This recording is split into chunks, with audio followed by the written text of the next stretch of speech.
Hello, నేను మీ CS రావు. Social మీడియాలో viral అవుతున్నటువంటి కొన్ని న్యూస్ని ఎంపిక చేసి మీ ముందుకు తీసుకొచ్చే ప్రయత్నం చేస్తాం. ఇవాళ వైరల్ అవుతున్నటువంటి న్యూస్ని చూద్దాం.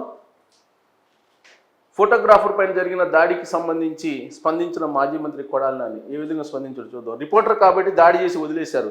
అదే రాధాకృష్ణ రామోజీరావు వస్తే కీళ్లు ఎరగొట్టేవాళ్ళు. ఇది మాజీ మంత్రి చేసినటువంటి కామెంట్. అద్భుతం, బాధ్యతాయుతమైనటువంటి స్టేట్మెంట్. మరి ఈ మాజీ మంత్రిని ఏమన్నాలో తెలియదు. 10 లక్షల మంది ఉన్నప్పుడు ఒళ్ళు దగ్గర పెట్టుకోవాలని సూచించిన మాజీ మంత్రి కొడాలి నాని. ఈయన స్టైలే వేరు. బహుశా ఆయన ప్రమాణం చేసేటప్పుడు ఎమ్మెల్యేగా రాజ్యాంగబద్ధంగా ఒక ప్రమాణ పత్రం చదువుతారు. మరి ఆ ప్రమాణ పత్రంలో ఉండే మాటల యొక్క అర్థం తెలుసో తెలియదో ఆయన మాట్లాడే మాటలు చూడండి. రిపోర్టరు అక్కడ రావటం, అక్కడ ఫోటోలు తీయడం తప్పు. ఒకవేళ అక్కడ రాధాకృష్ణ లేదంటే రామోజీరావు వస్తే కాళ్ళు ఎరగ కొడతారు.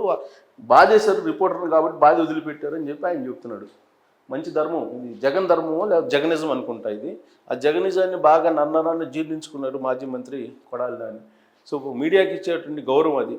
నెక్స్ట్, ఎక్కడైనా ముఖ్యమంత్రి సభకు వెళ్తే చేసిన మంచి పనులు చెప్పుకుంటారు. ఈ ముఖ్యమంత్రి మాత్రం గంటసేపు చంద్రబాబు పేరు జపం చేస్తున్నారు. 100 సార్లు చంద్రబాబు పేరు పలికారు. దాన్ని బట్టి ఈయన పీకేది ఏం లేదని అర్థమవుతుంది. కళలో కూడా చంద్రబాబు కనిపిస్తున్నారు. సో శంఖారావంలో లోకేష్ గుర్తు చేశారు. నిజమే, ఈ మధ్యకాలంలో జగన్మోహన్ రెడ్డి ఏ సభలు పెట్టినా కానీ 1 గంట స్పీచ్ ఆయన కనుకుంటే కనీసం 40 నిమిషాలు చంద్రబాబు నాయుడు గురించి దుష్ట చతుష్టయం ఇవే చెబుతూ ఉన్నారు. ఆయన చేసిన పని ఏంటి, ఆయన చేసిన పనిలో ఉండే మెరుగుదల ఏంటి, డెవలప్మెంట్ ఏంటి అనేది చెప్పట్లేదు. అని నేను బటన్ నొక్కాను అని చెప్పి చెప్తారు. ఆ బటన్ తర్వాత చంద్రబాబు నాయుడు అలాగే దుష్ట చతుష్టయం వీటి మీద ఎక్కువ చెప్తూ ఉంటారు. సో మరి ఆయనకి చంద్రబాబు నాయుడు ఫోబియా పట్టుకుందా అనేటువంటి అనుమానం వస్తుంది. అందుకే శంకారంలో లోకేష్ దాన్ని గుర్తు చేశారు. నెక్స్ట్, సో చంద్రబాబు నాయుడు అంటే 200 నుండి 2000కు పెంచిన పెన్షన్ గుర్తొస్తుంది. హామీ ఇవ్వకుండా దేశంలోనే అత్యధికంగా 2000 రూపాయలు ఇచ్చినటువంటి పెద్ద కొడుకు చంద్రబాబు నాయుడు అంటూ ఒక సోషల్ మీడియాలో ఒక పోస్టరు వైరల్ అవుతుంది. నెక్స్ట్, సో సేమ్ అదే చంద్రబాబు అంటే మహిళా సాధికారత లక్ష్యంగా డ్వాక్రా సంఘాలు గడప దాటిని మహిళల చేత ప్రపంచ దేశాల నాయకుల ముందు మహిళా సాధికారిత విజయ గాథలను ధైర్యంగా వినిపించేలా చేసి దేశానికి మార్గదర్శనం చేసిన ఘనత Chandrababu Naidu. So bill Clinton ఉన్నారు, పక్కన లేడీస్ ఉన్నారు, ఇక్కడ డ్వాక్రా గ్రూప్. వాస్తవంగా చంద్రబాబు నాయుడు గురించి అంటే 4 దశాబ్దాలు అయింది చంద్రబాబు నాయుడు రాజకీయ ప్రయాణం. 2004 ముందు కనుక ఒకసారి చూస్తే ఆయన అప్పట్లోనే డ్వాక్రాకు సంబంధించినటువంటి ఒక ప్లాన్ చేసి డ్వాక్రా గ్రూపులు ఏర్పాటు చేసింది కూడా చంద్రబాబు నాయుడు. ఆ రోజున గ్రౌండ్ లెవెల్లో నేను కూడా పనిచేస్తూ ఉన్నాను. మహిళలు డ్వాక్రా గ్రూపులో చేరటానికి భర్తలు ఇష్టపడేవాళ్ళు కాదు.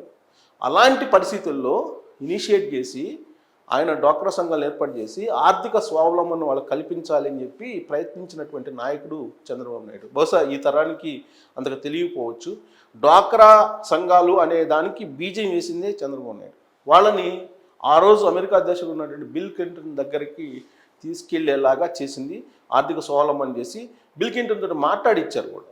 సో అది ఆ రోజు ఉన్నటువంటి పరిస్థితి. సో కాయలు కాసిన తర్వాత పళ్ళు ఎవరైనా తింటారు, కానీ కాయలు కాయాలంటే ముందు చెట్టు నాటాలి. ఆ చెట్టు నాటిన వ్యక్తి లీడరు చంద్రబాబు నాయుడు. సో అందుకే ఈ మొత్తం పోస్టర్ వైరల్ అవుతుంది. ఆయన ఆ రోజు మాట్లాడుతున్నారు, బిల్ క్లింటన్ పక్కన కూర్చున్నారు. నెక్స్ట్, సైకో పోవాలి సైకిల్ రావాలి. విశాఖ నాడు ఉద్యోగాల రాజధాని. నేడు గంజాయికి రాజధాని. వైసీపీ దోపిడీ మోకలకు తరగని గని. పోవాలి జగన్.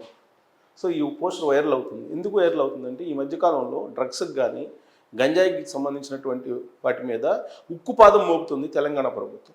దీంతో రీసెంట్గా రేవంత్ రెడ్డి ముఖ్యమంత్రి అయిన తర్వాత జరిగినటువంటి తనిఖీల్లో పట్టుబడినటువంటి వాళ్ళు 2 వైసీపీ లీడర్లకు సంబంధించినటువంటి కుటుంబీకులు ఉన్నారు, వాళ్ళ కుమారులు ఉన్నారు. తర్వాత గంజాయికి సంబంధించి సరిహద్దుల్లో తనిఖీలు చేస్తుంటే దాని మూలాలు విశాఖలో కనిపించింది. అంటే రాష్ట్ర వ్యాప్తంగా కూడా ఏపీలో గంజాయి ఏ విధంగా రవాణా అవుతుంది, గంజాయి ఏ విధంగా అమ్మకాలు ఉన్నాయి అనే దానికి ఆ నిదర్శనం అనమాట. అందుకే బహుశా ఈ పోస్టు వైజాగ్ ఒకనాడు ఉద్యోగాల రాజధానిగా పేరు ఉండేది, కానీ ఇవాళ గంజాయి రాజధానిగా మారిందని చెప్పి వైరల్ అవుతున్నటువంటి పోస్ట్ ఇది. నెక్స్ట్, ఆంధ్రప్రదేశ్ రాజధాని ఎక్కడ ఉంది? AP capital missing. నాకు తెలీదు మీరు చెప్పండి sir BM Madhusudan Reddy. So వీళ్ళు తల ఒక మాట చెప్తున్నారు, సజ్జల ఒక మాట చెప్తారు, వైవి సుబ్బారెడ్డి ఒక మాట చెప్తారు, జగన్ 3 రాజధానులు అంటారు. బహుశా అందుకే ఈ పోస్టరు క్రియేట్ చేసి వైరల్ చేస్తుంది సోషల్ మీడియా. నెక్స్ట్, అప్పట్లో బుట్టో ఇప్పుడు ముషరాఫ్. ఏంటో ఇది? తెలంగాణ పౌరుషం సంస్కృతికి ప్రతీకలైన సమ్మక్క సారలమ్మను అవమానపరిచినటువంటి త్రిదండి చినజీఆర్ను యాదగిరిగుట్ట ఆగమ శాస్త్ర సలహాదారుడి బాధ్యతల నుండి తక్షణమే కేసీఆర్ తొలగించి మన భక్తి విశ్వాసాలపై దాడి చేసినందుకు చట్టపరమైన చర్యలు తీసుకోవాలి. అప్పట్లో ఇది రేవంత్ రెడ్డి చేసినటువంటి ట్వీట్. అప్పుడు తిరండి చిన్నజీఆర్ అలాగే కేసీఆర్ ఇద్దరు ఒకటిగా ఉన్నప్పుడు వ్యతిరేకిస్తూ రేవంత్ రెడ్డి చేసినటువంటి ట్వీట్. ఇప్పుడు ముఖ్యమంత్రి అయిన తర్వాత తెలంగాణ సీఎం ముఖ్యమంత్రి శ్రీ రేవంత్ రెడ్డి అనుమల గారిని వారి నివాసంలో కలిసిన సమతా కుంభ్ 2024 శ్రీ రామానుజాచార్య 108 దివ్య దేశాల ద్వితీయ మహోత్సవాలకు ఆహ్వానించిన శ్రీ శ్రీ శ్రీ త్రిదండి చిన్నజీఆర్ స్వామి గారు. సో ఇక్కడ ఆహ్వానించారు. ఇద్దరు ఆహ్వానాన్ని అందుకుని రేవంత్ రెడ్డి ఆహ్వానాన్ని మండించి వెళ్తారో లేదు చూడాలి. బట్ అప్పుడు చేసినటువంటి ట్వీట్ అయితే మాత్రం అది దీనికి పూర్తి విరుద్ధంగా ఉందని చెప్పేసి అప్పట్లో బుట్టోలాగా కనిపించాడు చిఆర్ స్వామి రేవంత్ రెడ్డికి, ఇప్పుడేమో ముషరాఫ్ లాగా ఉన్నాడు. నెక్స్ట్ అనే ఒక మీమ్. సో జగన్ 5 ఏళ్ల విధ్వంసంపై చర్చకు వైకాపా సిద్ధమా? సిద్ధం సభలతో ఊరూరా అశుద్ధం వెదజల్లుతున్నటువంటి జగన్ అంటే గుర్తొచ్చేది గొడ్డలి, కోడికత్తి, ఇసుక, లిక్కర్ మాఫియానే.